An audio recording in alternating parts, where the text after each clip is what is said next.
Hello and welcome everyone. Thank you very much for tuning in. This is a screencast-o-matic presentation and recording for the part of the lesson that has us looking at Congress and the legislative branch. Before we get started, please let me encourage you to open up to today's lesson, scroll down the correct section, and get ready to fill in the blanks for the guided notes section and answer any key concept questions that happen to appear throughout the notes section. And please remember that you can replay any part of this presentation for detail, clarity, or repetition later on. Let's go ahead and get started. This is Congress and the legislative branch. So in our nation, we have two houses of Congress, or our bicameral legislature. We have the Senate, which of course is the upper house, and members are called senators. And then of course we also have the House of Representatives, or the lower house, where members are called congressmen or congresswomen, or simply called representatives. Now, the reasons for our bicameral legislature do vary, but the Great Compromise or the Connecticut Compromise essentially put it in place. For representation, purposes, and more, each house checks and balances the power of the other. In a healthy way of give-and-take relationships, we need our bicameral legislature to get along and work together to pass laws. Let's talk about the House of Representatives first. Representation is based on the population of each state, making a total of 435 representatives currently in the House of Representatives. The number of representatives are reapportioned among the states every 10 years based off of the census, where at least one representative from each state is guaranteed to serve. So even in very lowly populated states like Wyoming or Montana, they still at least get one representative, even though there may not be a lot of people out there. Now, in terms of congressional districts, of course, when we say that term, we're referring to an area that a member of the House represents. And when we talk about gerrymandering, which was another one of the vocab terms that you learned about, we're talking about the drawing of congressional districts to the advantage of the political party that controls that state's legislature. So, for example, after the census is published for Pennsylvania, and let's just say the Republicans control the state legislature, they can redraw the lines of congressional districts to their advantage. Now, in terms of electing representatives, here's how the process works. November, or Tuesday after the first Monday in November of every even-numbered year, so 2016, 2018, 2020, etc., when not held during a presidential election year, it is known as a midterm or off-year election. Now, please know that, of course, elections are really important for our representatives because in order to seek an office or get reelected to an office, they must win. Representatives are elected for a 2-year term. And it should be noted that there is no limit upon reelection, so they can keep running and winning and running again for as long as they so choose. Now, also, we should talk about requirements to hold office. The requirements to hold office as a congressman or congresswoman are as follows. You have to live in the state in which they are elected. Of course, not legally required to live within the district they represent, but it's highly encouraged. Be at least 25 years old, and, of course, be a U.S. citizen for at least 7 years. Of course, you can imagine that the Senate has different requirements too, which we'll get into a little bit later. But let's talk about the Senate right now in terms of its makeup. There are a total today of 100 senators, 2 from each state. Representation is the same for each state, as 2 senators are allotted from each state.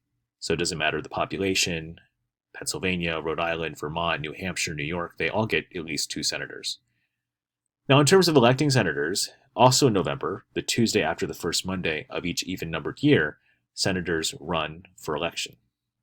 Only 1/3, though, of senators are up for re-election every 2 years. So unlike the House, where everybody has to keep running and winning, and of course their elections come at the same predictable time, generally speaking, senators have to run in different phases.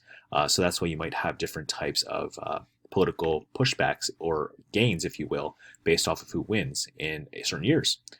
Now, senators are elected for a 6-year term, so that is substantially longer than a House member's term. And there's also no limit upon their re-election either, so they can still technically keep running and winning and running some more. Now, senior senators, of course, are the senators or the senator who has served the longest time.